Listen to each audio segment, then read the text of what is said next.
So hello and welcome, this is Abhishek sir from motive learning classes and आज जो पढ़ने वाले हैं हम थोड़ा एक क्वेश्चन आपका डिक्शनरी रिलेटेड क्वेश्चन आया है, तो मैं आपको आज कुछ ये अलग तरीके से क्वेश्चन का सॉल्यूशन कराने वाला हूँ। चलिए देखते हैं। आपके बुक में बहुत बड़ा सॉल्यूशन दे दिया है, हम कुछ अलग तरीके से सॉल्यूशन करेंगे। देख लेते हैं। क्वेश्चन लिखा है arrangement are made using all the letters of the word young. इसको मार्क कर लेंगे।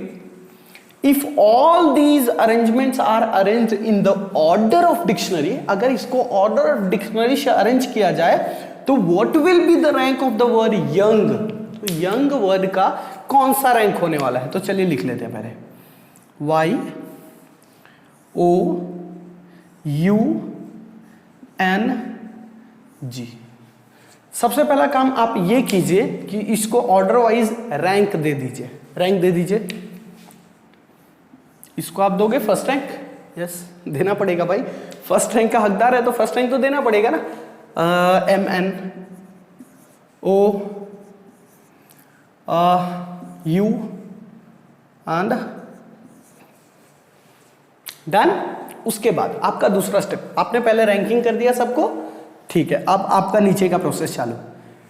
अब आप ये देखोगे कि y का जो रैंकिंग है उससे छोटा कितना है इससे आगे वाला। तो मैं देखता हूं ये छोटा, ये छोटा, ये छोटा, ये छोटा, तो मैं बोलूंगा इससे 4 छोटे हैं भाई, ये इससे 4 छोटे। इस पे आऊंगा O पे, इसका भी देखूंगा इससे छोटे कितने हैं आगे वाले पे। पीछे पे ध्यान नहीं देंगे, आगे पे ध्यान देंगे। बोलूंगा 4 तो नहीं है, ये दोनों दिख रहा है, चलो 2 लिख देता हूं इसके पास। बात समझ में आ रहा है। इससे छोटा आगे कितने हैं, दोनों के दोनों हैं। इससे छोटा आगे कितना है, 1 है। इससे छोटा कुछ भी नहीं।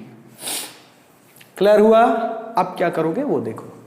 फिर इसको मल्टीप्लाई कर दोगे 0 फैक्टोरियल से, इसको मल्टीप्लाई करोगे 1 फैक्टोरियल से, इसको 2 फैक्टोरियल, इसको 3 फैक्टोरियल और इसको 4 फैक्टोरियल।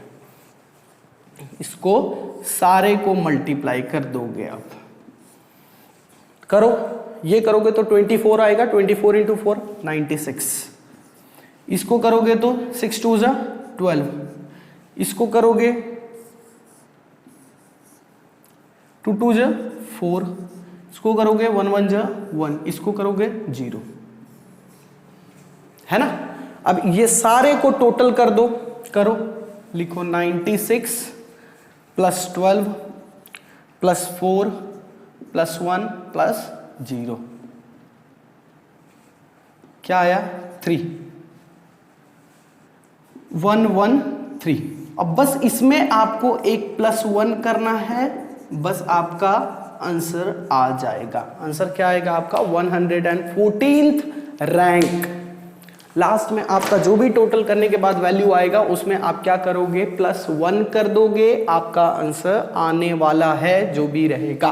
क्या था, यंग दिया था। इसको पहले मैंने ऑर्डर वाइज अरेंज कर लिया।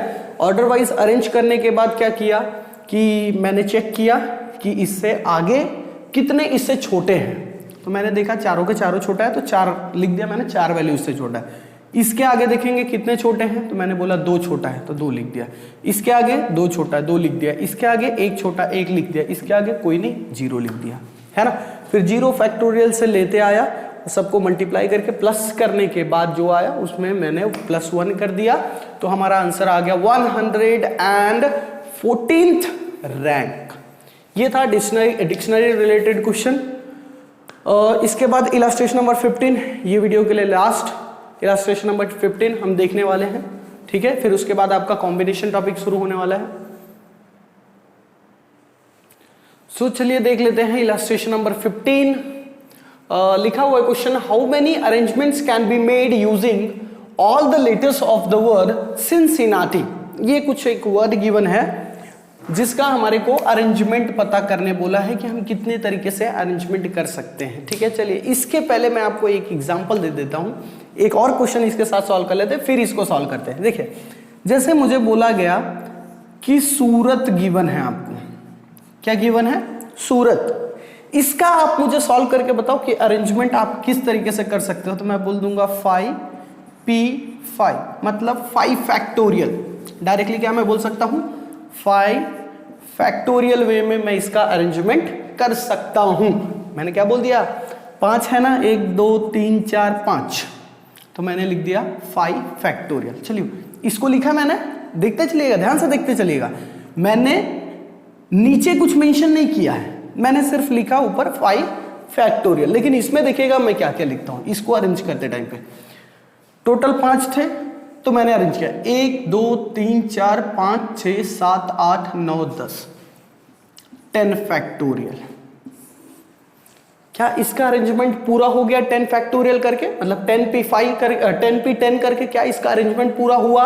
नहीं हुआ। इसका हो गया, क्या डिफरेंस है चलिए देख लेते हैं। मैं लिखता हूं c 2 factorial, i 2 factorial, sorry 3 factorial, 3 factorial, n 3 factorial, c हो गया, i हो गया, n हो गया, a 1 फैक्टोरियल, t 1 फैक्टोरियल। नहीं भी लिखूं तो चलेगा, मतलब जो चीजें रिपीट नहीं भी हुई है तो इसको अगर 1 फैक्टोरियल करूंगा तो वैल्यू 1 आएगा, 1 फैक्टोरियल करूंगा तो वैल्यू क्या आएगा? 1 आएगा। तो जब इसका करते हो ना तो इसका भी आप करते हो, क्या करते हो? 1 फैक्टोरियल 1 फैक्टोरियल, क्योंकि एक ही बार रिपीट हुआ है। 1 फैक्टोरियल 1 फैक्टोरियल 1 फैक्टोरियल, है ना। तो ये नीचे नहीं भी लिखूं तो कोई टेंशन नहीं। नीचे कब लिखना पड़ता है? जब कोई लेटर एक से ज्यादा बार रिपीट हुआ हो। जैसे आप देखोगे C को, तो C 2 बार आपको रिपीट होता दिखेगा, तो मैंने लिख दिया 2 फैक्टोरियल। फिर अगर n को देखो तो n भी 3 बार रिपीट होता दिखेगा, 3 फैक्टोरियल। I देखोगे तो I भी 3 बार रिपीट होता दिखेगा, 3 फैक्टोरियल। फिर A देखोगे तो 1 बार है, 1 फैक्टोरियल। लिखूं ना लिखूं कोई टेंशन नहीं है भाई, कोई टेंशन नहीं है। 1 फैक्टोरियल लिखूंगा तो वैल्यू 1 ही आने वाला है, तो इसका टेंशन मुझे नहीं है। तो देखिए ये दोनों के अरेंजमेंट में आपको ये फर्क पता चला होगा।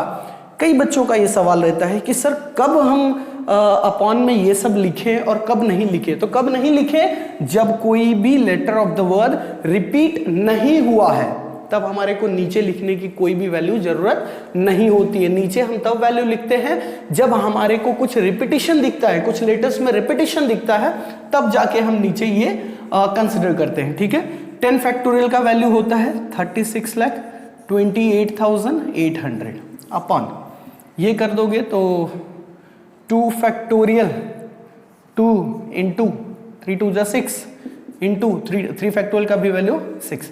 इसको करो, कितना टोटल आता है आप कैलकुलेटर पे कर लीजिएगा भाई, 50,400 आएगा। 50,400 वेज, मतलब इस वर्ड को अरेंज करने के लिए हमारे पास टोटल कितने वेज अवेलेबल है? 50,400 रास्ते हैं हमारे पास इसको अरेंज करने के लिए। ये इधर, ये इधर, ये इधर, ये इधर, किसी को भी किसी भी प्लेस पे हम अरेंज कर सकते हैं। तो वही चीज अरेंजमेंट करने के लिए हमारे पास टोटल कितने रास्ते हैं? 50,400 रास्ते हैं। मेन मेरा ये क्वेश्चन में जो मेरा फोकस था, इसका और इसका डिफरेंस बताऊं। डायरेक्टली दे दिया, उसका अरेंजमेंट बोला, कोई कंडीशन नहीं बोला ना भाई। कंडीशन बोल देता कि पहले पे सूरत ही आना चाहिए, पहले पे सूरत ही आना चाहिए, तो मेरे को क्या करना पड़ेगा? पहले प्लेस के लिए पहले पे एस ही आना चाहिए, तो मुझे इसको फिक्स करना पड़ेगा। तो मैं बोलूंगा 1p1, तो फिक्स हो जा भाई। बाकी ये जो 4 बचे आपस में नाचेंगे 4p4, मतलब 4 फैक्टोरियल, है ना। 4p4 का मतलब 4 फैक्टोरियल, 5p5 का मतलब 5 फैक्टोरियल, 6p6 का मतलब 6 फैक्टोरियल, 7p7 का मतलब 7 फैक्टोरियल, है ना। चलिए मेरे ख्याल से ये पूरा आपको इलस्ट्रेशन नंबर 1 से लेके इलस्ट्रेशन नंबर 15 तक, मतलब परम्यूटेशन से रिलेटेड जितने भी इलस्ट्रेशन थे वो आपको कवर होके अच्छे से समझ में आया होगा। अगर इलस्ट्रेशन समझ में आया है तो जब हम 6.1 पे मूव करेंगे अगले वीडियो में, तो वो भी आपके लिए अच्छा क्लैरिटी मिलेगा। तो उसको मैं थोड़ा स्पीड में खींच सकता हूँ, स्पीड में ले सकता हूँ, क्योंकि 6.1 तो अब आपको इजीली समझ में आने वाला है भाई। ठीक है, चलिए आज के लिए इतना ही।